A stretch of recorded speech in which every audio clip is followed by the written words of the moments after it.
Salut tout le monde et bienvenue dans ce nouvel épisode de Hello World. Alors, j'espère que tout va bien pour tout le monde. Salut Pascal, merci pour les bits. Plein de bits partout qui sont faits dégager par le bot. Désolé. C'est comme ça. C'est les bots, les bots sont mal élevés chez nous. Moins malade, dit Nico Poppy. Salut Nico. Un peu moins.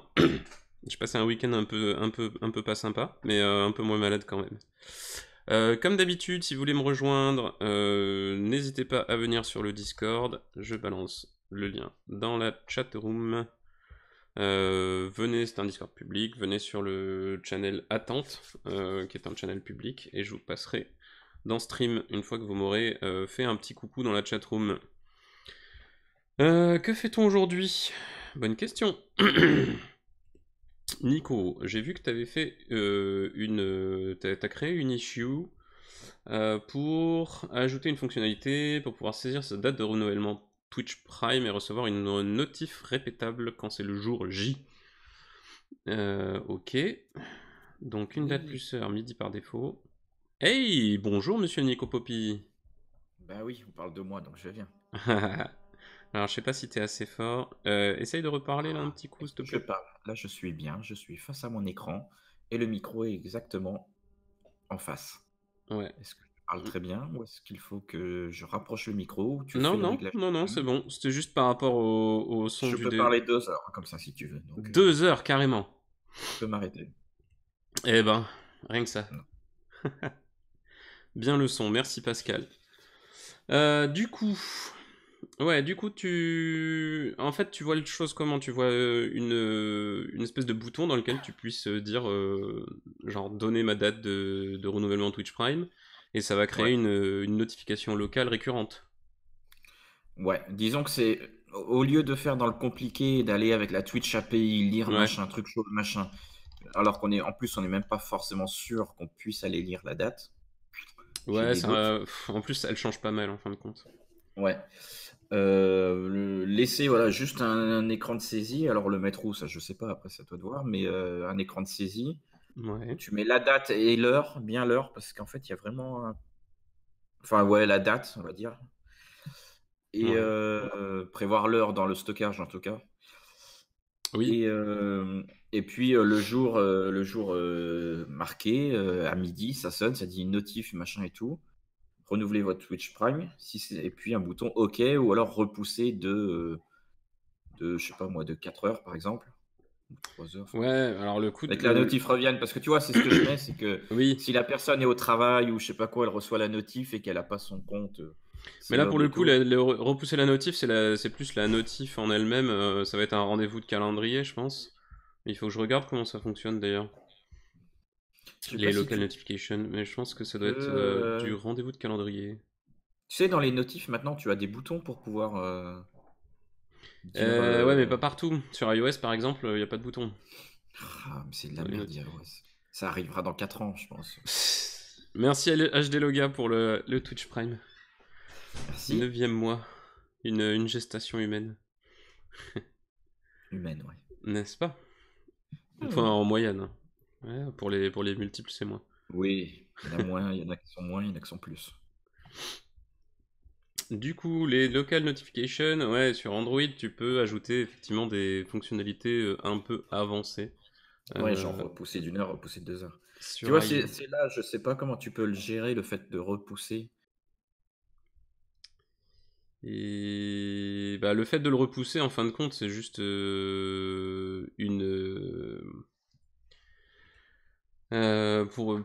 c'est une modification de la notification. Quand tu disais pouvoir la corriger, modifier, etc. La repousser, Ah au oui, final, c'est un type de oui. modification. Ouais, mais comment tu peux le faire ça à partir d'iOS ou d'Android? Et ben justement. Comment tu lui dis, OK, c'est bon, je l'ai fait, pas la peine de refaire une, repostage, enfin une renotif, Mhm. ou alors, je peux pas le faire tout de suite, renotifie-moi dans, X heures. On peut pas vraiment sans ouvrir l'app. Alors, je l'ai fait, ça, enfin, ça sert à rien entre guillemets. C'est-à-dire qu'une fois que tu as reçu ta notif, Hmm. soit tu choisis de l'ignorer et puis tant pis. Soit tu le fais ailleurs, genre sur ton PC ou un truc comme ça. Et là, tu vas juste effacer la notif. Oui, oui, c'est vrai. Ou sinon, on pourrait dire me notifier à 8 heures, midi ou 6 heures ou 20 heures, tu vois. Et que la personne se choisit à quelle heure elle veut être notifiée et elle est sûre d'être chez elle, tu vois. Ouais. Alors, attends, je vais essayer de trouver un truc un peu récent parce que j'ai l'impression qu'il y a pas mal de bazar. Hmm. Parce qu'Alem, il dit faudrait par défaut renotifier tout le temps et ne pas le faire s'il est action dans l'app. Si la personne a été dans l'app pour dire je l'ai fait ou pour dire ah oui, Ouais. si par exemple tu appuies sur la notif, ça va ouvrir l'app. Ça le fait partout. Quand tu appuies sur la notif, ça ouvre l'app, oui. Après, sur une notification push, tu peux y associer une action. Je sais pas si une notification locale, tu peux y associer une action ou pas. Dans le sens où en fait, tu mets un champ, genre une notification push, c'est une notification qui vient de ton serveur. Donc Mhm. c'est un payload avec, donc c'est un objet JSON avec un titre, un body, une image, une icône, un son, etc. Tout ce que tu peux imaginer dans le cadre d'une notification. Ouais. Et tu peux aussi y ajouter de la data, Mhm. avec des champs que tu veux. Et si tu te fais un champ action, et genre dedans tu mets, je sais pas moi, Open Twitch, par exemple, et ben ça peut, au lancement de l'application, elle va aller chercher la notification et elle va faire, enfin elle va lire le Open Twitch, et si c'est Open Twitch, elle va ouvrir Twitch quoi. Ouais. Après, moi, je pensais, tu vois, par exemple, tu affiches la notif pensez à Resub. Mhm. Je suis au hasard, hein, le texte, on s'en verra peut-être plus tard. Mhm. Pensez à Resub.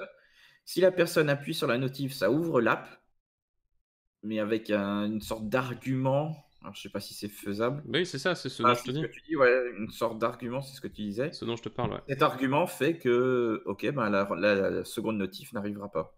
Ouais, ouais. Ça me paraît Après, simple. c'est pas nécessairement parce que la personne va ouvrir. Il y a ton portable dans le micro. C'est pas parce qu'elle va ouvrir la notif qu'elle va avoir fait son truc, mais bon. Ouais, donc si tu voudrais une double enfin une double truc, Non, c'est-à-dire non, que ça non. l'ouvre sur une app et il dit ok, c'est bon, Non, parce que si on fait ça à ce moment-là, enfin, c'est la porte ouverte à toutes les fenêtres. Ouais. ça force les gens et tout. Ouais, ça va être un peu l'horreur. Juste un truc, je me demande si Je me demande tout simplement si Firebase, qu'on a déjà installé pour les notifications, pour les push notifications, je crois qu'on peut faire des notifications locales, me semble-t-il. Notifications module. Ouais. Et je crois que. Faut que j'aille voir. Alors attends. React Native. Firebase. Wow. Voilà. C'est le Firebase, Firebase. Invertase machin, truc, je sais pas quoi. Alors, Basic Starter Kit, modules, notification, where is notification? Ça doit être Cloud Messaging. Cloud Messaging. Non, c'est pas Cloud Messaging. C'est quoi? Je me souviens jamais. Ah bah c'est notification, hein? Tout simplement. Ben oui. Tout simplement.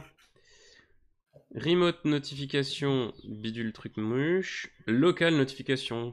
Alors,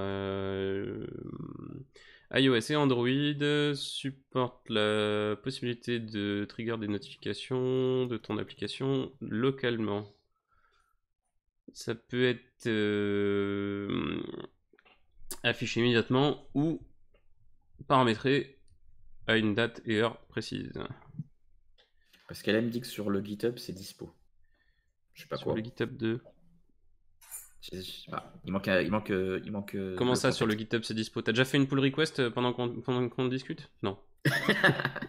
L'app est finie, c'est bon, tu peux la publier. Eh, franchement, ce serait top ça. T'imagines, tu fais ton émission, tu dis ah, je serais bien de faire ça, et pif, pull request.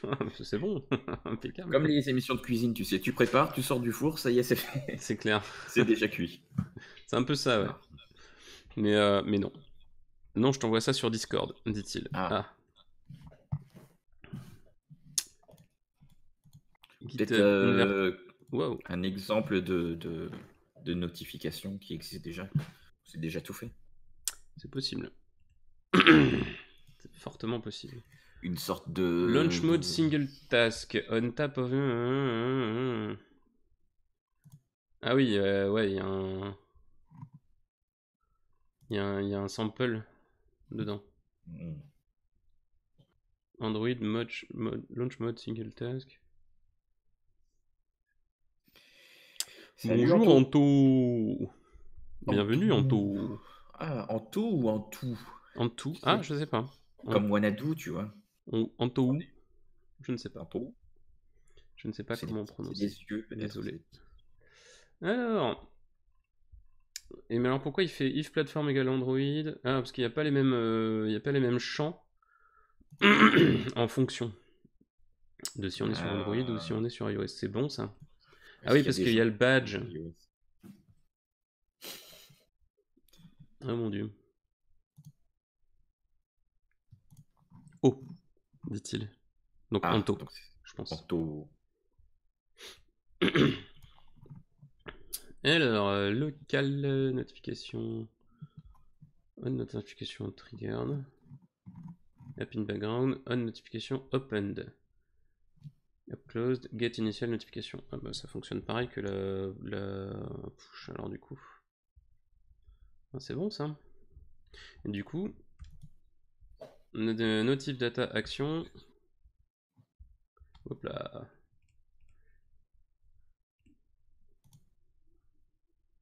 Et ouais, on peut mettre de la data. Impeccable. Ouais, donc effectivement, on peut se mettre un, comme tu disais tout à l'heure, un argument pour dire ceci est une notif pour resub. Voilà. Si jamais tu arrives là, ben, l'app elle le saura, tu le stockes quelque part et tu renvoies pas la deuxième. C'est ça. This pour notification listener. Mais j'ai pas l'impression qu'on puisse mettre de notifs récurrentes par contre. Je crois que tu es obligé de. Alors comment est-ce qu'on set le temps déjà?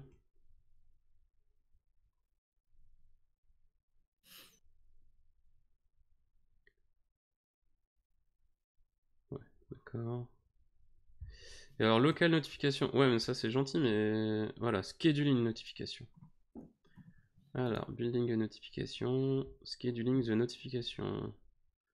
Android setup a notification channel. Ah, c'est vrai. On va s'en créer un. Ah, c'est vrai que sur Android, ils ont des trucs un peu zarbi. Tu travailles sur quoi comme projet, demande Anto? Je travaille sur la création d'une application pour le studio. On est sur la chaîne du studio Renegade. Et je travaille, je vais te montrer ça tout de suite. Sur une app smartphone. Sur une application pour iOS et Android, effectivement. Pour l'instant, smartphone. Oh, elle tourne sur les tablettes aussi, mais Oui, oui. Non, mais je dis c'est juste après, il y a moche. Android TV, Apple TV, Android Oui, bah, Auto, ça viendra après. Android Calmons-nous. Wear. Il faut savoir raison garder. Voilà. Et d'ailleurs, le GitHub est c'est quoi déjà? C'est ça? Ouais. Si tu veux accéder il y a le lien sur le site internet du GitHub. Tout à fait. Et n'importe qui peut participer au projet. Exactement.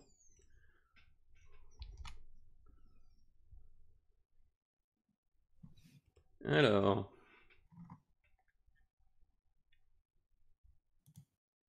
Le temps que ça build le bundle. Il a demandé 4 bundles en même temps. Pourquoi pas hein. Moi je dis pourquoi pas. Why not? Exactement. Si ça passe. Et alors, handle notification. Il manque un i. Bon. Hop là. Donc voilà. Voilà l'appli. Elle est comme ça. Si jamais je clique sur une émission, j'ai la fiche de l'émission. Si je clique sur la liste des émissions, j'ai la liste de toutes les émissions. Ah, je me posais une question justement tout à l'heure. Elle n'est pas encore sur le Play Store public. Elle est toujours Non, en non, bêta non, test. non, il faut que je la mette. Il faut que je la mette effectivement.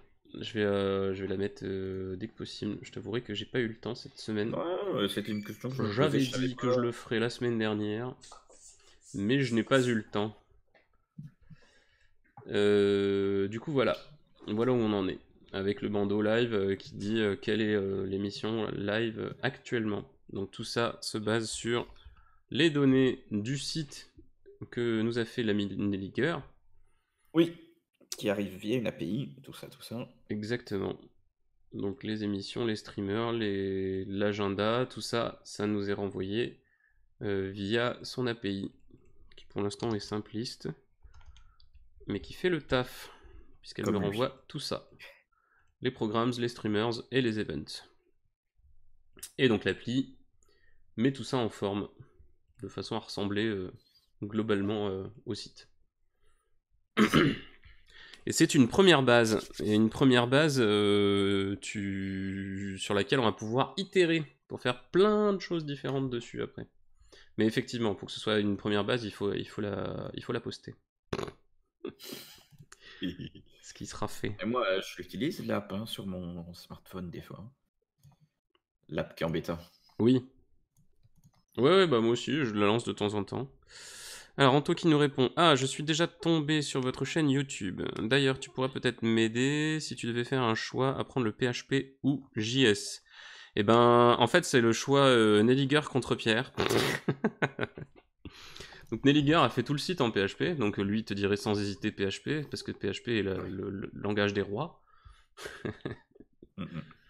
Moi je te dirais que le JS a l'avantage d'être un langage côté client comme côté serveur. Et quand on dit côté client, c'est côté tous les clients, puisque on peut faire tourner du JS dans des applis mobiles, dans des applis sur des télés, dans des applis sur des montres connectées. Enfin, du coup, c'est un langage qui laisse quand même pas mal de possibilités par la suite. Donc après, c'est Voilà. à toi de voir, suivant ce que tu veux faire. Mhm. Sachant que le PHP, un site comme celui-là, il marche très bien, hein, le site de Nelliger. Ah oui. J'ai pas de problème Rapide. avec. Je sens que je vais me faire clipper, ça va être un truc de fou. Mais ce serait un peu ce qu'on pourrait appeler du web 1.0. Ah, il a été cliqué parce qu'il a mis asp.net et du coup, il a cru que c'était un site internet. Ah zut, Une URL. ouais. ASP.NET ego. Et ça? Et ça? C'est Quoi? ça. ASP.NET et ça. Ouais, Et désolé ça, Anto, le bot est un peu chatouilleux de la c'est pour suppression éviter de que messages. n'importe qui mette n'importe quel lien n'importe où. Ouais. Mais bon, asp.net, je sais pas. Qu'est-ce que tu en penses? ASP.NET, pour le coup, c'est plus un concurrent de PHP. Ouais. Le .NET c'est très bien, hein, j'en ai fait plus de 10 ans, donc je vais pas cracher dans la soupe. Faudrait Moi désactiver non le plus. bot pendant Hello World, dit Pascal. C'est Non, on vrai. désactive pas les bots, c'est mal. Ouais, j'ai fait 10 ans de .NET. C'est une très bonne techno. Encore plus avec la sortie de .NET Core, parce que c'est beaucoup plus puissant et véloce, et ça peut tourner sur beaucoup plus de configurations.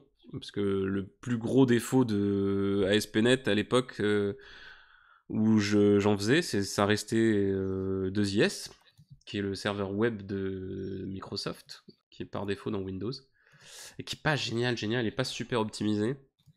Et il mange beaucoup de ressources sur un système. Oui. Pascal qui dit côté serveur, je fais que du PHP perso. Ouais, bah c'est très bien. Le PHP c'est très bien. Salut Toufik. Chacun, choisit sa chapelle et Chacun défend sa voit chapelle midi à sa porte aussi. aussi. Salut Zetoun. Tout le monde arrive. Après, le JS côté serveur, alors Tu peux faire du JS côté serveur dans Node.js, c'est relativement simple.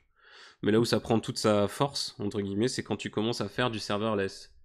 Donc du serverless type des Cloud Functions chez Google Cloud Platform ou chez Firebase justement. Ou du serverless. Il y a des Cloud Functions aussi.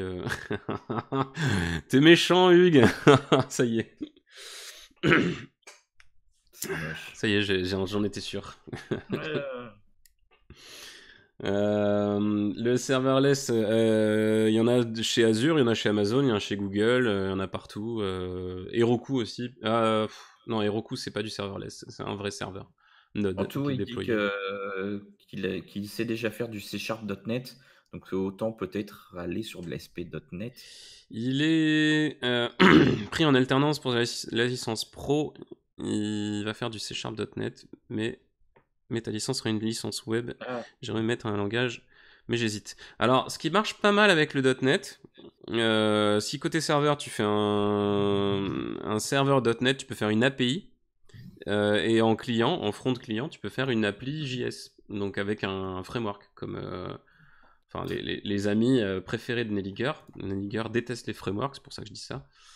Mais les frameworks type Vue.js, React.js ou Angular, bien qu'Angular soit un peu en perte de vitesse, ça fonctionne plutôt très bien. C'est très dans l'air du temps, donc c'est très demandé en ce moment en termes d'offres d'emploi. Et du coup, tu peux faire tout ton serveur en C#, .NET, et faire une API complète que tu peux donner à manger, entre guillemets, à ton front JS. Hugues, en signe astrologique, il doit être balance, hein. Mais Parce oui, que le clip, il l'a mis sur le Slack et sur le Discord. c'est pas vrai. Ouais, il voulait éviter absolument que Nelliger passe à travers. Ouais, ouais. Va donc chercher le clip de Family Sunday aussi, Hugues. Mettre à voir. Salut Xarkam. Puisqu'on parle de C#, ma femme a fait une app côté serveur C# et front-end en Vue.js TypeScript. Ouais, bah c'est ce que je disais, effectivement. Et effectivement, c'est pas un mauvais choix. Parce que le C# côté serveur, c'est quand même un langage plutôt robuste. Puisque je disais, c'est qu'avec avec .NET Core, ça devient assez ouvert. Puisque tu peux le hoster maintenant sur des architectures Unix. Donc ça, c'est vraiment, vraiment sympa. Parce que du coup, tu peux avoir un serveur que tu peux filer à un admin 6 qui peut l'administrer sans problème. Tu peux faire tourner dans du Docker aussi, si tu as besoin, ou si tu souhaites. Donc ça c'est plutôt cool. Et effectivement le fait de décorréler la techno back-end de la techno front-end, c'est pas non plus un mauvais choix dans le sens où du coup le couplage entre les deux il se limite juste au contrat d'API. Donc les différentes routes et le formalisme des données que les routes renvoient quoi.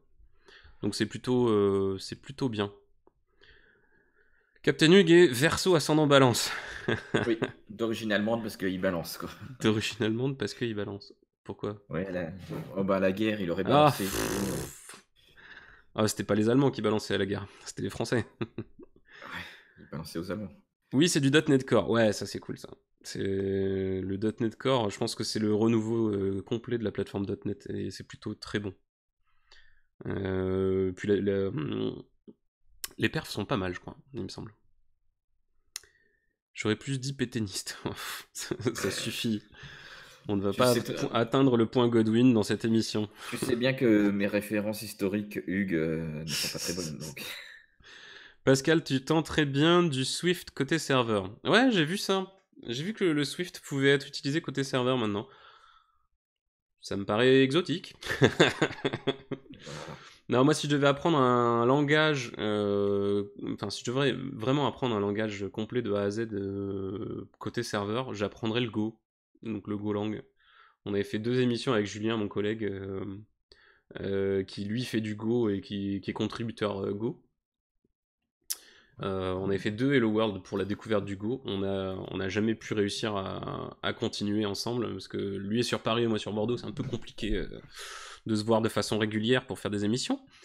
Mais ouais, le Go a l'air vraiment pas mal. J'avais vu un article qui comparait les perfs du .NET Core aux perfs du Go, et grosso modo, le Go fumait le .NET Core sur un facteur 2 à 3, à peu près. Et surtout, un microservice Go, quand on le host sur un Docker, il peut prendre 50 mégas de RAM, quoi. 50 Génial. mégas de RAM, il n'y a pas beaucoup de services qui font ça, quoi. Bon, alors si Neiger était là, il te dirait que oui, mais sur un RP, en fait, tu dois prendre 200 kilooctets de RAM. C'est ça. Mais nous n'irons pas là-dessus. Non, il est pas là, le pauvre. Xarcam, la version 3 de .NET Core va avoir des perfs assez énormes par rapport à la version 2.1. Oui, ça c'est le gros avantage de .NET Core. C'est que comme avant c'était un framework vraiment 100% made in Microsoft en source fermée, il y avait que Microsoft qui pouvait bosser dessus. Et encore, du coup, comme comme ils y bossaient de façon professionnelle, c'était uniquement l'équipe de Microsoft dédiée à la maintenance du framework qui faisait ça. Maintenant que .NET Core était open sourcé, en fait, vis-à-vis de la communauté, tout a explosé. C'est-à-dire que tous les fans de .NET, moi j'ai fait 10 ans de .NET, donc quand .NET Core est sorti, j'avais 10 ans de .NET derrière moi. Donc forcément, si je m'étais accroché à la techno, bon j'ai un peu bifurqué, mais si je m'étais complètement accroché à la techno, ça m'aurait forcément intéressé d'aller voir ce qu'il faisait et comment il la faisait évoluer et même d'y participer. Donc Et je ils ont pense qu'il y a annoncé beaucoup de monde .NET qui l'a fait. 5 aussi, le 5.0, qui va aussi encore plus Ouais. péto péto. Enfin, Plus simple pour le Golang, j'ai découvert ça avec vous, c'est top. Bah merci. Moi j'ai découvert mais juste de surface malheureusement. J'aimerais bien en découvrir plus. Peut-être que je me relancerai une émission. Alors, soit j'arriverai à motiver Julien pour qu'on arrive à se le faire en Discord. Soit je me relancerai une émission avec des tutos que je suis ou des trucs comme ça. Et qu'on apprenne tout ça ensemble, ce serait marrant. Le Go a été pensé pour le back-end server. Oui, complètement Xarcam.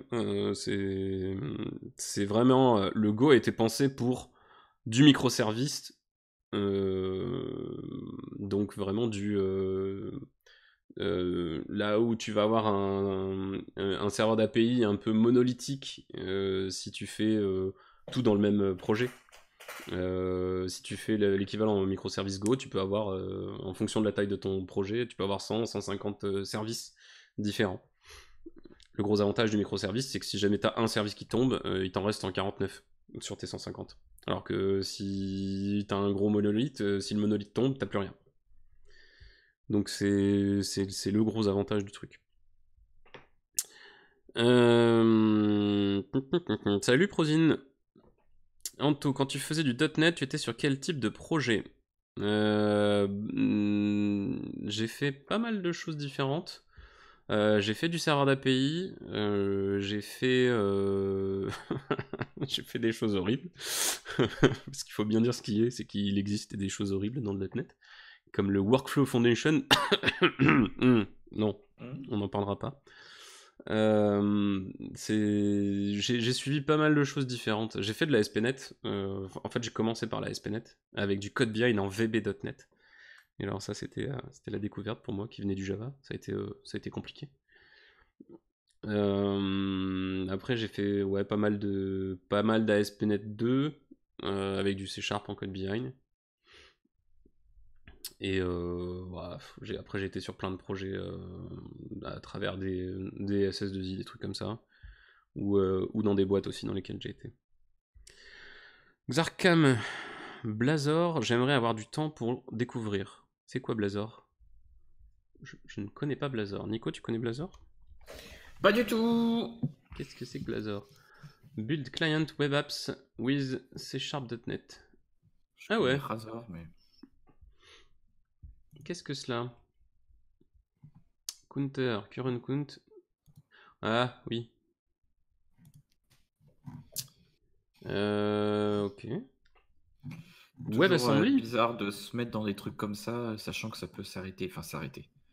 Ça va pas s'arrêter vu Bah, que c'est open mais source. ça, c'est la difficulté. Enfin, c'est la difficulté récurrente du métier, quoi. Mm, mm. C'est à partir du moment où tu bifurques de techno, il faut que tu aies un bon nez, entre guillemets, sur ce qui va se passer pour la techno. Moi, je suis parti sur React Native. je suis parti sur React Native 2 semaines après l'annonce de la sortie en open source de la version iOS. Il n'y avait même pas encore la version Android disponible. Ouais, c'est un pari, mais C'est un pari que j'ai en fait faire à sachant Cdiscount. que tu peux te tromper et que voilà. Ouais, c'est un pari que j'ai fait faire à Cdiscount. Oh, pardon. Non, à une entreprise de livraison.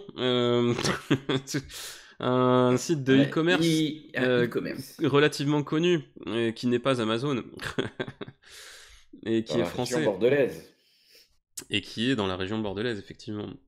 Et je leur ai fait une étude de ROI, bon, qui était extrêmement simpliste, hein, par rapport à l'époque, j'étais dans une équipe, on était 5 personnes, sur 5 personnes, on avait le front web destiné au mobile, le front web, non, l'API web destiné aux applications mobiles, une appli iOS en moitié Objective-C, moitié Swift, et une appli Android. Et les deux applis avaient plus de 4 ans d'existence, donc avec tout ce qu'on peut penser comme refonte et spaghetti code qui en découle. Et j'avais fait le compte assez simplement, à savoir que donc tout le côté serveur, tout était en .NET. Mais bon, il y avait plein de trucs un peu exotiques comme du Workflow Foundation, malheureusement. On avait... c'est pas possible, Hugues, arrête de clipper. J'ai fait des choses horribles. Et ça, celui-là aussi, tu vas l'envoyer à Nelly Garge, pareil. On a tous fait des choses horribles, il faut se l'avouer. En tant que développeur, on a tous fait des choses horribles. Oui, toi qui as travaillé avec des enfants, Hugues, t'as sûrement fait des choses horribles. Non, ah non, non, non, non, non, non, non, non, ça se fait pas. Non, on part pas là-dessus. Et ouais, et du coup, pour la petite histoire, dans mon équipe, on avait 11 langages différents pour 5 personnes. Donc ça faisait beaucoup. 11 langages pour 5 personnes, ça faisait beaucoup. Donc je leur avais proposé une stratégie de rationalisation qui était de tuer complètement les deux applis natives et d'en refaire une React Native, enfin en utilisant React Native, et de tuer le front mobile à terme et de le refaire en React.js. Ce qui fait que React Native plus React.js, on aurait eu tous les clients dans une techno relativement proche, enfin même très proche, entre le web et le natif mobile. Donc on aurait pu rationaliser les compétences assez drastiquement et faire en fait bah, du coup une équipe serveur et une équipe client et que le site web mobile consomme les mêmes données que l'appli mobile, ce qui n'était pas le cas à l'époque. Donc donc c'était un pari ça aussi. Mais bon, ouais.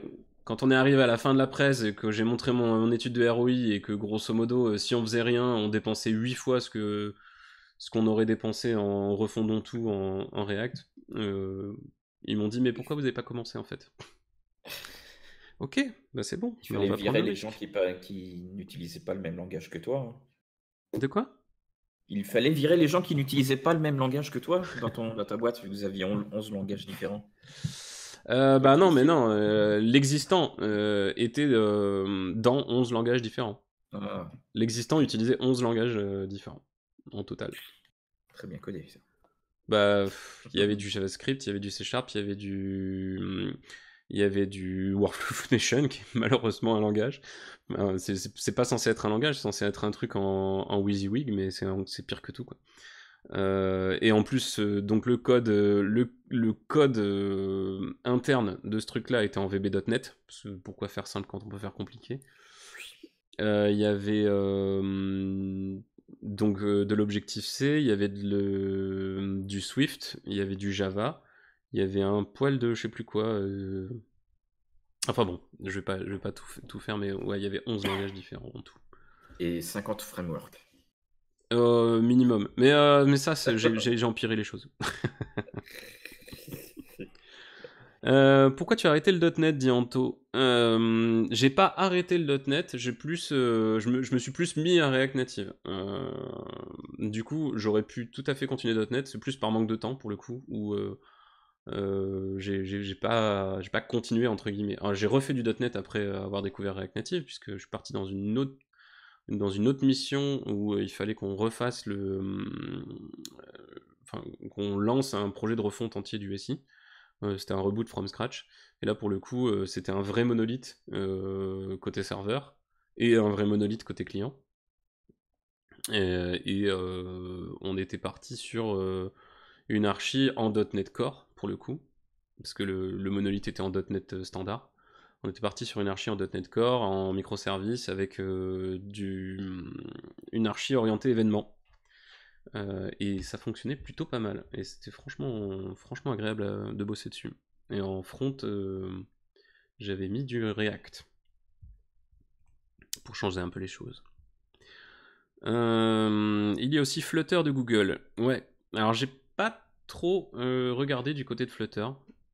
Je suis pas très à l'aise avec Dart. J'ai regardé vite fait le langage.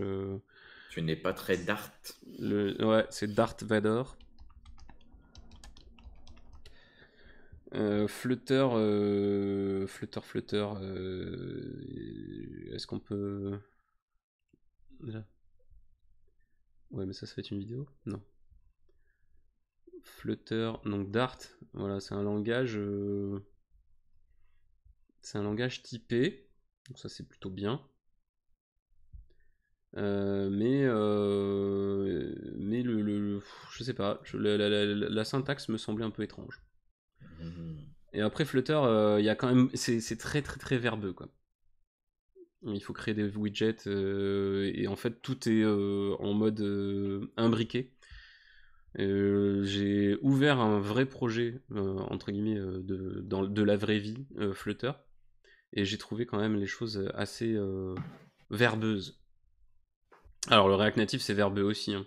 Mais en fin de compte Flutter et React Native ont à peu près la même cible, puisqu'en fait les deux font du iOS et de l'Android, et les deux font du hot reload, et les deux offrent une expérience de développement assez poussée. Par contre, je crois que Flutter, c'est beaucoup plus compliqué d'avoir une appli qui tourne, et c'est beaucoup plus compliqué de débugger quand il y a un problème. Alors que React Native peut être déjà bien compliqué de son côté. Donc je me dis déjà, je commence à bien connaître React Native et à avoir les bons réflexes et à faire ce qu'il faut. Mais sinon, bon. Après, le gros avantage de Flutter, c'est que ça arrive avec 1500 composants de base, je crois. Donc en fait, Flutter est très en avance sur React Native sur tout ce qui est UI, UX et animation. Je crois que les animes sur Flutter, en fait, il y a carrément un outil où tu peux exporter une anime genre de After Effects ou de Sketch ou de... Non, pas de Sketch, je dis des bêtises. Flutter, anime, c'est quoi le truc déjà? C'est un nom spécifique dans Flutter. Il y a un bidule qui fait des animes.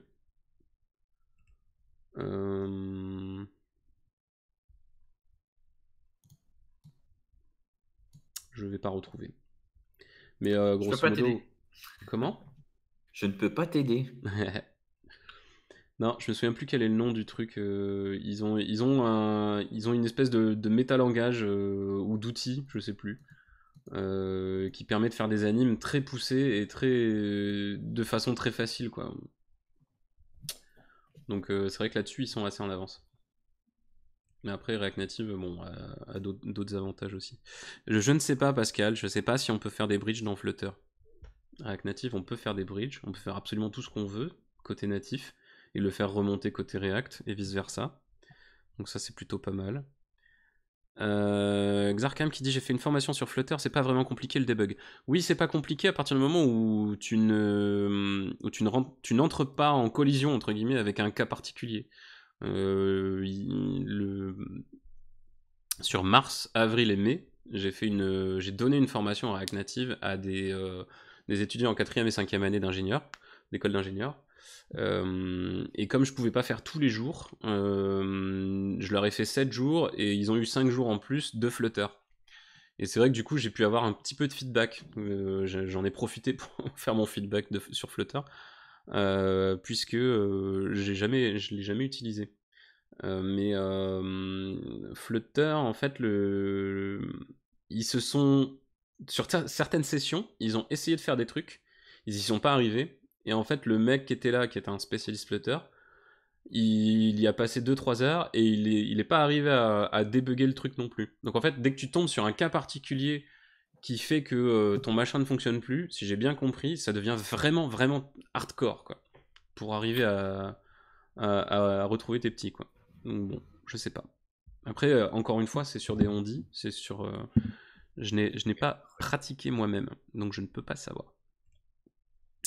Du Kotlin, nous dit Pascal. Kotlin, le nom revient souvent. Je suis jamais trop allé voir ce que c'était exactement. Ah si, je crois que Kotlin, c'est le truc qui arrive avec son propre langage visuel. Enfin, son propre framework visuel, et du coup, on n'a pas le... Ça fait un on peu peut pas nom, vraiment skinner. ça fait nom d'animé japonais un peu, Kotlin. Kotlin. Ça fait un anime japonais qui est sur Netflix, tu sais. JVM Android Browser Native. Ah oui, mais Kotlin, oui c'est ça. Kotlin, c'est un langage qui est, c'est un métalangage. Il est transpilé, enfin non, il est compilé justement. Mais je crois que c'est lui qui arrive avec ses propres UI ou c'est Flutter, je sais plus. Et il faudrait que je Il y me en a remette à jour sur trop. ces trucs-là. Faites tout en PHP, comme C'est dit ça. Melliger. PHP, ça existe depuis 20 ans. Pascal qui dit Kotlin, c'est genre du Swift pour Android. D'accord. Xarkam qui dit Kotlin, c'est une surcouche à Java que maintenant Google recommande pour du dev sur Android. D'accord. Et Kotlin n'est pas cross-platform du coup. Ah non, remarque, programming language, je crois. J'y vais. Ah, il est cross-platform, mais cross-Java platform en fait. Ok. On peut peut-être faire du Kotlin natif iOS. Enfin, si on peut faire du natif, on peut faire du module à utiliser dans iOS, mais du coup, Ouais. c'est Flutter qui arrive avec sa propre UI alors. J'avais confondu. Sorry. Bon, bah tout ça, ça nous fait pas avancer. Moi, j'ai Discuter. rien dit. On discute. Mais ça fait du bien de discuter. Ouais, bah oui, bien sûr. Échange. Firedate. Firedate? Ah oui, Fire de genre envoyer l'événement quoi. Ok, donc ce truc-là il me stresse, donc je vais le modifier. Hein, ce truc-là me stresse parce qu'il y a une faute de frappe. Notification. Pouf. Oui. Voilà. Ça c'est fait. On vérifie bien sûr que ça compile toujours, que ça fonctionne tout. Ah, je suis allé trop vite. Que Ça compile fonctionne plus. toujours. Allô? Oui. Ah, super. Alors de temps en temps, je ne sais pas pourquoi, le simulateur ne veut plus faire de pomme R. Donc de commande R. Pour recharger. Tant pis. On voit la tête de Tilik. Ah oui, c'est quand il fait ses sessions de jeu. Ah bah oui, c'est vrai, c'est la tête du streamer quand il fait une session de jeu. Ah bah on voit la tête de Nicolas Poppy. Ce soir, A Plague Tale Ouais. Innocence. Oui, un jeu bordelais. Et oui, il y a du bon dans les jeux bordelais. Xarkam, oui, Kotlin est créé par JetBrains, qui est à fond dans Java. Ouais. Pascal M. JetBrains, ils ont fait pas mal de trucs pour .NET aussi, hein, Oui, me semble-t-il. énormément de plugins et tout. Ouais, ils ont fait pas mal de plugins Visual Studio. Ouais. Je m'utilisais pas mal. Tous les ReSharper, les trucs comme ça. Ouais, c'est ce que j'allais dire, ReSharper. Ouais.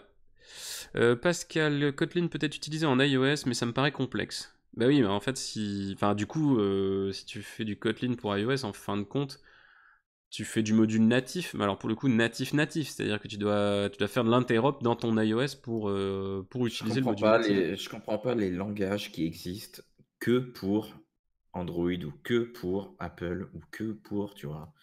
J'arrive pas à comprendre. Pour moi, c'est en dehors du principe même du développement informatique où tu dois justement, tu vois, utiliser le plus, enfin, que tu puisses faire un truc le plus simple possible et qui s'adapte partout et Bah oui, mais simple selon qui? C'est ça le problème. Il y a des gens qui vont te dire que Java c'est le langage le plus simple du monde, et des gens qui vont te dire que JavaScript c'est le langage le plus simple du monde, et il y a des gens qui vont te dire... J'ai Chacun... l'impression qu'on tourne en rond Bah aussi oui, parce mais qu'au bout bien d'un sûr, moment, mais ça a toujours été le cas, c'est comme les querelles de clochers, entre .NET c'est mieux, non Java c'est mieux, non JavaScript c'est mieux, non PHP c'est mieux. Non, chaque Un langage, algo, c'est un algo, t'as des if, t'as des books, t'as des machins partout, t'as des fonctions pareilles, enfin, oui, après tu t'appelles comme tu veux et parfois t'as quelques changements, mais très peu, qui oui. s'implémentent tous et ils se copient tous Alors ils se copient tous pas sur complètement. ton En fait, portable, sur ton souvent, écran. souvent le langage est associé avec le framework qu'il y a dessous. Parce qu'on dira ce qu'on Ah voudra, bah, chaque langage a un framework en dessous.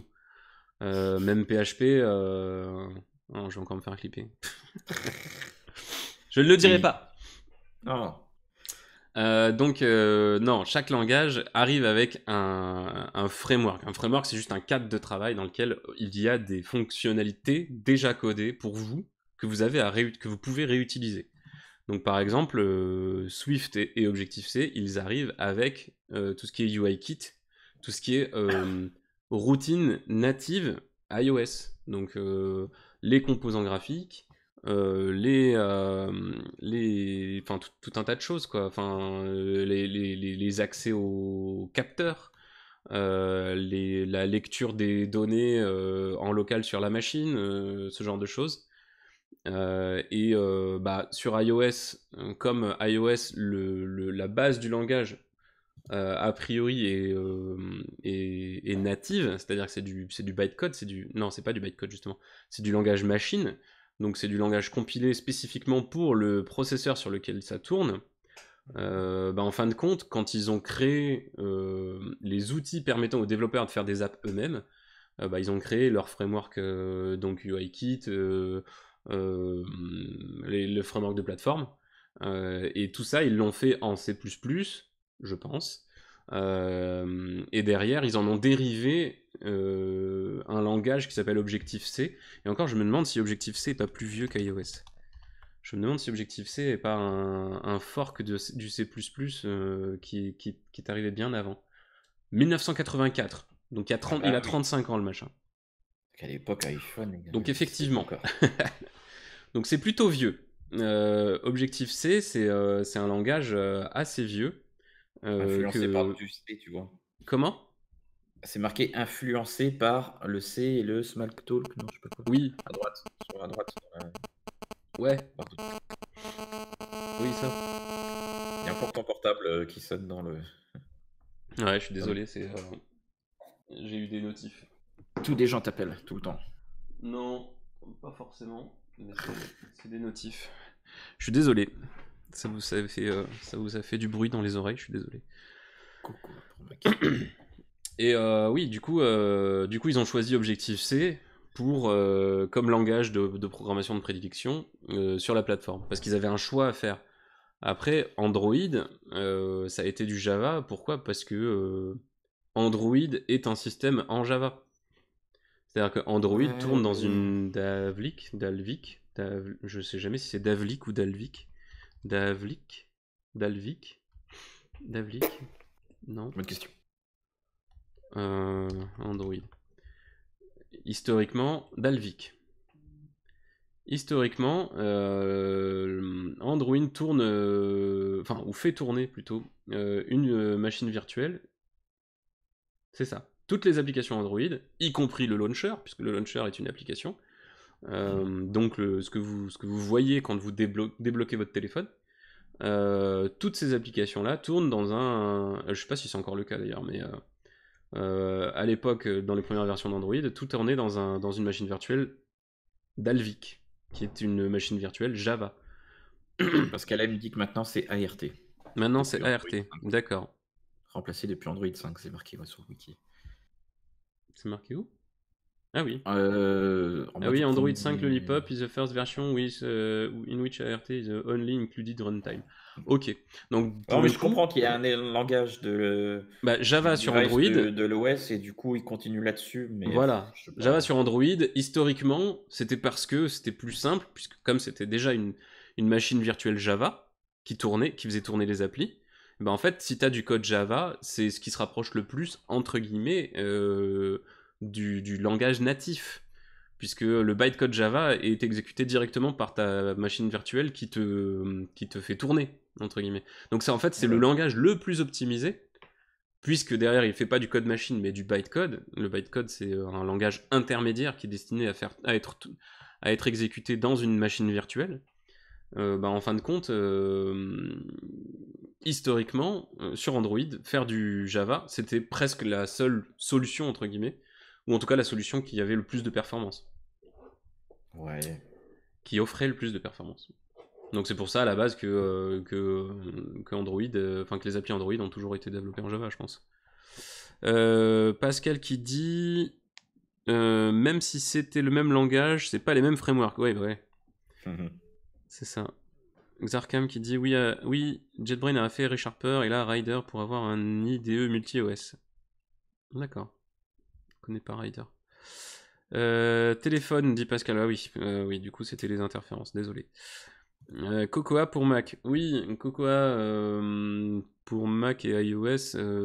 Cocoa, c'est le gestionnaire de package qu'ils ont créé pour pouvoir installer d'autres librairies.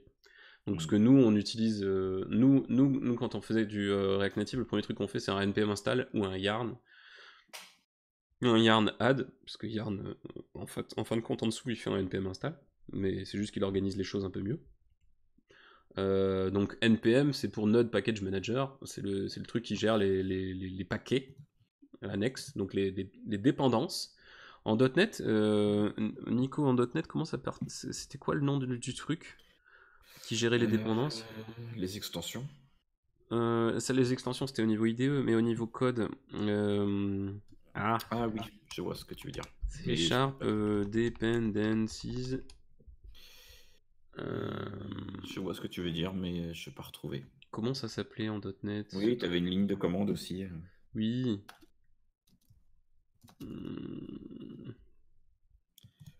Je ne peux pas retrouver. Je le sais. Nugget, merci Xarkam. C'est vrai.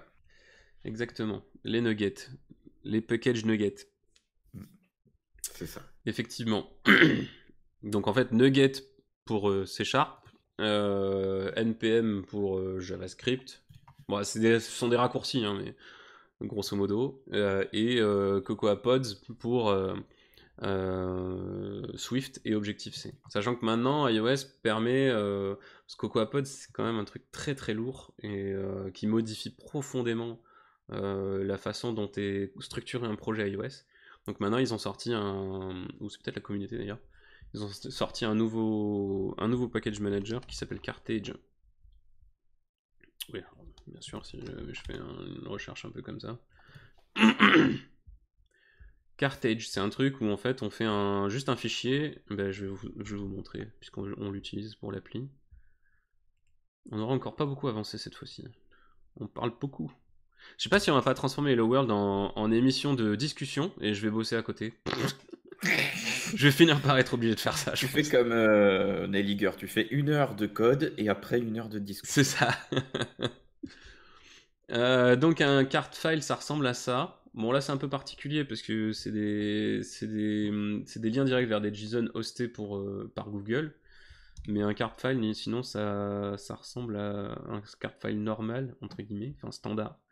Ça ressemble à ça. Donc par exemple, Alamo-Fire, pour la version 4.7.2, il faudrait juste une ligne avec marqué GitHub espace Alamo-Fire/Alamo-Fire. Et en fait, lui, il sait que sur GitHub /Alamo-Fire/Alamo-Fire, donc si jamais je fais le test, là tu vas voir, ça va pas marcher du tout, je vais avoir l'air ridicule. Mais normalement, non. Bonaldi, effet Bonaldi. Donc si tu fais github.com/Alamo-Fire/Alamo-Fire, tu tombes normalement sur... Oui, ça marche, truc de fou. Tu tombes sur ce projet-là, qui a des releases, et à tous les coups, il doit avoir une release qui doit s'appeler 4.7.2. Ah, ça sent bon, parce qu'il y a la 5.0.0 là. Que c'est bien foutu quand même. Ah, c'est pas mal, hein. Moi je dis Rodriguez, quoi. Et du coup, 4.7.3, 4.7.2, voilà, elle est là. Donc, quand on met cette ligne-là dans un cart file, et ben Carthage va aller cloner ce bignou-là à cette version-là, donc il va prendre ce tag-là. Donc il va prendre ces sources-là, il va les copier en local, il va exécuter Xcode pour faire une compilation de la librairie, Et ensuite, il va prendre les binaires qui ont été générés par la compilation et les ajouter quelque part dans notre hiérarchie, dans la hiérarchie de notre projet. Donc si jamais je vais dans Cartage, Build, iOS, voilà. Et là, on a, comme dans mon card file, il y a tout ce qui est Firebase. Là, on a donc les points framework, donc les versions compilées de tout ce qu'on utilise.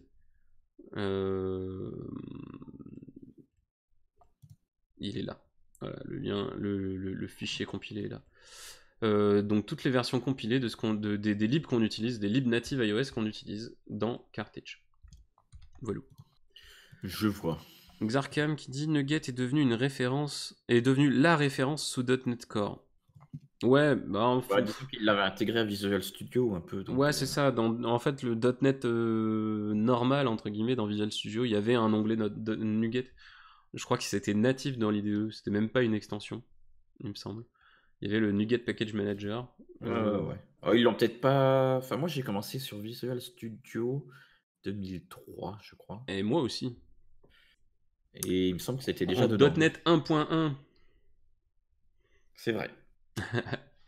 Je crois que la boîte où j'étais, on est passé du 2003 au 2017. Je crois. Ah oui, ça fait un petit 2012. gap. Non, peut-être 2012, j'exagère peut-être un peu. Non, ça devait être 2017, parce que j'étais encore de... Ouais, peut-être. 2015, il y a eu 2015? Oui, il y a peut-être eu 2015. Oui, bah, Visual Studio, il y a eu une période où ils ont beaucoup sorti Ouais, peut-être 2015, parce que 2017, je partais tout de juste. versions majeures. Voilà. Hop là. Mais bon, on a quand même fait un saut de plus 10 ans d'un Visual Studio à un autre. Ouais.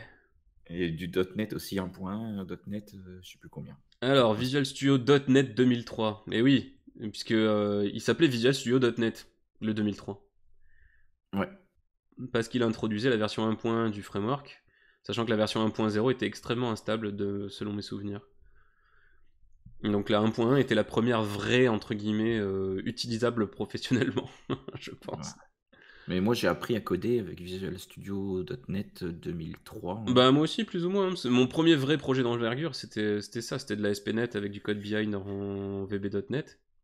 J'avais dû faire un tout petit peu de VB au tout début, VB basique, mais enfin du VB qu'il y avait dans Access, tu vois. Mais ensuite, je suis passé en Visual Studio 2003. Ouais. Pascal qui dit plus propre que CocoaPod, effectivement. Oui, alors le pendant, donc le truc un peu moins fun entre guillemets de l'utilisation de Cartage, parce que Cartage c'est très bien, mais par contre, alors, je vais utiliser juste on va lancer Xcode. Là où CocoaPod il fait tout pour vous, mais bon du coup en fait vous laissez les clés de votre projet à un automate en fait. Cartage il fait tout de son côté, mais par contre du coup c'est à vous d'aller chercher et de dire à Xcode, enfin à votre projet, qu'il faut qu'il aille choper les librairies. Alors Ouais. attends, c'est où déjà? Ce qui est relou. Ah bah non, là enfin, je les ai intégrés manuellement comme un porcasson. Ce qui est parfois relou, je sais pas si c'est encore le cas, mais moi ça m'énervait, c'est quand tu avais des messages d'erreur qui te disaient pour fonctionner, il faut installer ce Oui, package. ouais. Je dis bah vas-y, fais-le. Pourquoi tu me le dis quoi? Enfin, et t'as juste à cliquer sur OK et installer pour que ça marche. Ouais, dans Ben, .NET Core, fais-le ouais. toi-même. Mais Android Studio te fait pas mal la même chose. Ouais. Il te Oui, dit l'autre jour, ah, j'ai démarré j'ai pas Visual trouvé le Studio. SDK en version 23. Et il s'arrête. Ou Et à pire, côté, t'as un bouton installer la version 23. ouais. Ou tu vois, cette extension serait très bien pour le langage que vous êtes en train de faire. Voulez-vous l'installer? Ben écoute, si tu me la recommandes, a priori, oui. Enfin, Ouais, mais en même temps, si t'es sur un PC portable, que t'es avec un partage de connexion 3G ou un truc dans le genre, et que oui. l'extension fait 12 Go, t'es content quand même qu'il te pose la question. Ouais. Bon. Qui développe sur des PC portables en 4G, bordel? Ouais, alors Pas je chez connais des nous. boîtes dans lesquelles la connexion filaire, enfin plus maintenant, mais à une époque, la connexion de filaire était pas loin de la performance du 4G, de la 3G je veux dire, plutôt. Ah oui, Donc, oui, sûrement, oui. donc effectivement, quand t'as une boîte qui est extrêmement sécurisée avec un pare-feu derrière et un débit hyper limité pour pouvoir tout surveiller au fur et à mesure que les choses arrivent, bon bah t'es content de pouvoir lui dire non, je le ferai plus tard chez moi, quoi.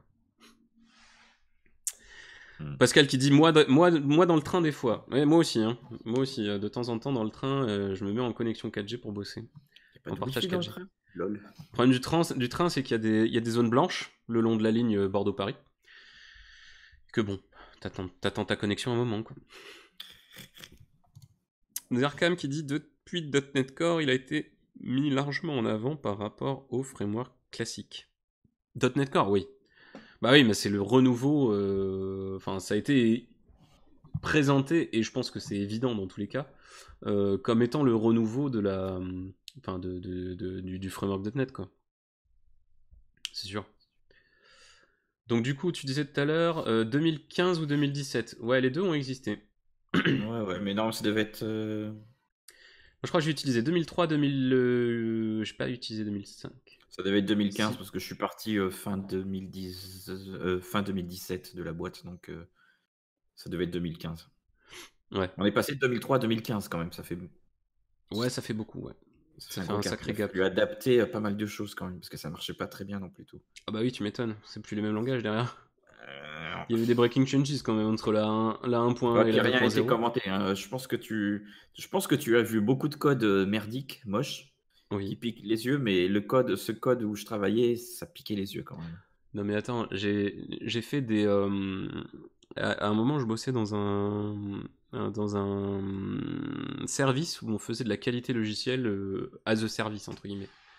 C'est-à-dire que les gens... donc j'étais dans une grande SS2I avec des antennes mondiales partout dans le monde. Ouais. Des antennes mondiales, c'est génial. Des antennes partout dans le monde, plutôt. Il y avait des projets dans tous les pays, enfin dans plein de pays différents.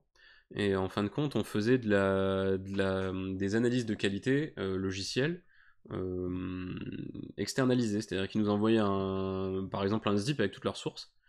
On les passait dans une moulinette et derrière, on faisait un rapport pour dire comment améliorer la qualité logicielle du truc. Il faut tout jeter.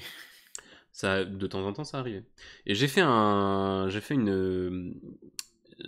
une analyse de qualité logicielle sur un logiciel qui avait été développé. Alors, je me souviens plus si c'est une entreprise postale publique qui était anciennement publique française. Je sais pas si tu vois de qui je veux parler. Ou d'une entreprise qui avait légèrement un monopole sur les voies ferrées françaises à une époque. D'accord, je vois aussi. Je ne sais plus. L'une des deux s'était vu refiler un projet, je pense, qui avait été développé, qui avait été facturé à la ligne de code. Parce qu'il y avait des classes, il y avait notamment une classe Java qui s'appelait Alphabet. Dedans, il y avait 26 constantes qui étaient les lettres au format string. Donc c'est pour si un jour il y a une lettre qui prend la place d'une autre, on est prêt. On est prêt. Puis alors, si on veut détecter où une lettre est utilisée dans le truc, il suffit juste de faire un final référence et puis c'est bon. Alors par contre, tu peux pas rajouter de lettres dans l'alphabet. Ah non, mais c'était de la folie. Non, mais il y avait même, alors, ça allait même il y avait une autre classe à côté, je sais plus comment elle s'appelait, peut-être Constante ou un truc dans le genre. Et il y avait dans cette classe-là, il y avait, je sais pas, une centaine de constantes différentes. Et genre la première, c'était une constante de type int qui s'appelait chiffre underscore 1 et qui était égale à 1. Donc si un jour 1 vaut 2, les mecs sont prêts. C'est pour vérifier si 1 est bien égal à 1. Exactement. Et quand tu fais un find référence sur ce genre de truc, tu trouves des if dans lesquels le mec il dit if le 5e caractère de mon truc est égal à chiffre 1, donc à ma constante chiffre 1, alors je sais que c'est 1. Et oui, c'est un jour 1, c'est plus un entier, c'est un caractère. Ouais, sauf que dans le même if, tu te retrouvais avec des où le 5e caractère de ma variable est 5. Tu vois. Donc en fait, tu te retrouvais avec des ifs qui étaient mixtes, c'est-à-dire que tu avais des ifs qui utilisaient la classe de constante, d'autres qui l'utilisaient pas. Ou même à l'intérieur d'un même if, t'avais deux tests, un qui utilisait la classe, l'autre non. Enfin, mais du coup, c'était une espèce de gloubi-boulga, un truc. Ouais. C'est magnifique. C'était vraiment compliqué. Et je crois que c'était sur le même projet où quand on a fait la restite, on avait toujours un slide avec le nom des 5 méthodes à refondre en priorité. à cause de leur complexité cyclomatique. Et en fait, la méthode qui avait la plus grande complexité cyclomatique du projet s'appelait Fusionne-moi ce bordel en camel case. Du coup, quand tu fais ta presse, t'es content. Tu dis, du coup, il faudrait refondre Fusionne-moi ce bordel. C'est génial. Non, c'était une expérience. Écoute, If i égale 1 et i égale 0. Oui, ça, c'est ce qu'on appelle un if mort. Ouais. Sauf en JavaScript. Non, en JavaScript 1 et 0, c'est pas possible. Par contre, si en JavaScript, si tu dis if i égale 1 et i égale 2, en fonction de l'âge du capitaine, il est possible que ça donne trou. Donc, bon. Ouais. Dans Android Studio, tu l'as ça et c'est horrible. Alors, du coup, je lis un message qui est beaucoup trop loin, donc je ne sais plus de quoi il parle. Non, je parlais de Nuget qui était mis en avant, dit Xarkam. Ah oui, bah oui, parce que tout le .NET Core est massivement basé sur Nuget. Parce que le .NET Core, vu que c'est un langage que c'est un framework complètement open source, il y a énormément de libs de la communauté. Donc forcément, il faut un package manager qui tient la route. Il y a Nelvis qui est un peu perdu. Il se sent plus paumé ici que sur la grande librairie de France 5. C'est vrai. Bonjour Nelvis, désolé, effectivement. Ça s'appelle Hello World. Hein. Ouais, on est parti un peu sur. Un peu pointu. Sur des choses un peu dark. C'est le dark du développement. Si tu veux des trucs un peu simples, va regarder Electronique et vous le oh samedi non midi. Fais pas ça. C'est pas bien de dire ça, Pierre. Clipper. On voit que c'est toi qui bouges les lèvres. Ouais, bien sûr, ouais. Il y a un décalage, mais bon. Il faudra clipper ça et puis l'envoyer sur le Discord en notifiant Nelliger. D'ailleurs, il y a un Electronique et vous ce samedi à midi. Nelliger est de retour. Bah ça tombe bien, transition magnifique. Il est 14h10, donc on va arrêter là, puisque sinon je crois que je vais pas réussir à faire ce qu'il faut que je fasse cet après-midi. Donc, nous n'avons strictement rien produit. Nous n'avons fait que discuter. Nous avons ouvert une page HTML sur React sur. Non, on peut vérifier. Dans le PBX Proj, qu'est-ce qu'il nous a fait? Il a rajouté English, je ne sais pas pourquoi. J'ai juste ouvert Xcode. Hein. Et il a rajouté un anti/n à la fin d'un point .sh. Merci Xcode, il n'y a pas de problème. Ok. Et sur app.js, qu'est-ce que j'ai fait? J'ai corrigé ma faute de frappe sur handle notification. Ah oui, pardon. Je vais pousser ça. Le titre de l'épisode, c'est correction de faute d'orthographe. 1 heure. Typo. Et c'est comité. Et ça va être pushé. Et voilà, hop là. Super production pour l'épisode. Non, il faut vraiment qu'on fasse des épisodes discussion. Nelvis qui dit je suis un graphiste frustré avec une aversion légère aux mathématiques mais qui voudrait savoir coder. Par où commencer? Alors j'ai envie de dire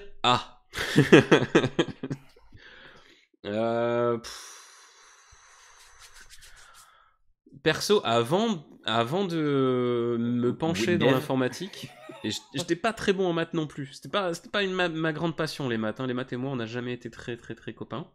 WinDev. Avant de faire tout ça, j'ai commencé par la logique booléenne.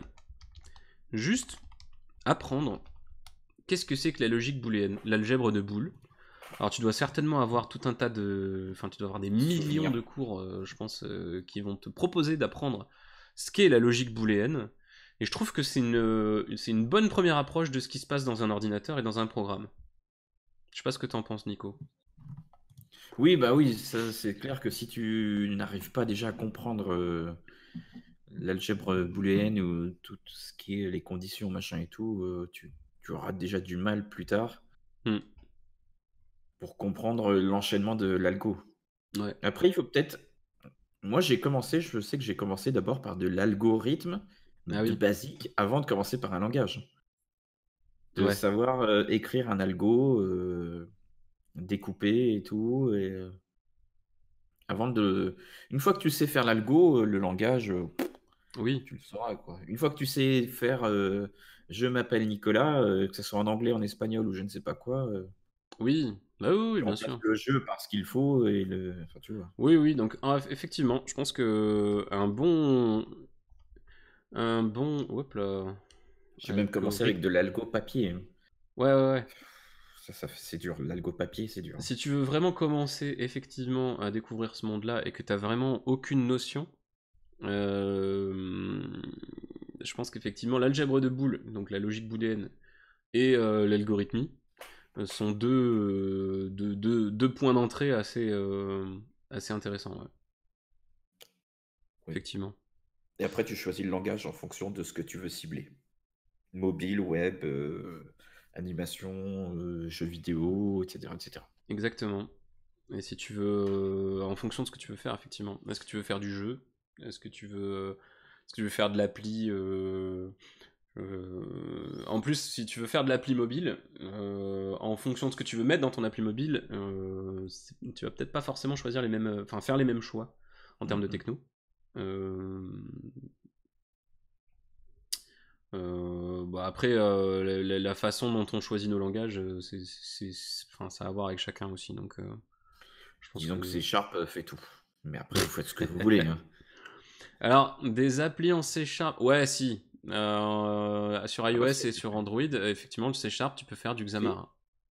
Tu peux faire du jeu vidéo. Sur Unity, c'est du Oui, C Sharp. oui. Tu peux Mais faire du Unity, c'est web. particulier parce que c'est du C Sharp compilé. C'est du C Ah Sharp bah, je sais pas, compilé. moi j'ai écrit. Ouais, mais j'ai écrit tout en C Sharp, hein, quand j'ai Oui, fait mais c'est mon du jeu moteur. vidéo. Je sais pas si tu peux faire. Enfin, si, remarque, tu peux faire une appli grand public. Enfin, une Ah bah appli si, si, non si, jeu si. vidéo en Unity. Mais par contre, il Si, faut que tu si. crées de A à Z. Ah, non, jeu vidéo, je. Oui, Comment? ça sert à rien. Une appli non jeu vidéo, ça sert à rien d'utiliser Unity, je suis d'accord, Oui, mais tu écris du C Sharp et puis tu as ta partie graphisme qui est gérée dans l'IDE Unity, enfin dans Unity le oui, logiciel, quoi. oui, oui. Après Xamarin, moi j'avais fait une formation à Xamarin quand j'ai fait mon Hello World et que je l'ai posté et que j'en ai fait un APK et un IPA que j'ai vu qu'ils pesaient 50 mégas chacun, je me suis dit non. Et qu'ils avaient une Non. minute et demie à 2 minutes, non, pardon, quand même, 1 seconde et demie à 2 secondes de chargement du runtime au lancement de l'appli. Je me suis dit non, Non. ce n'est pas viable.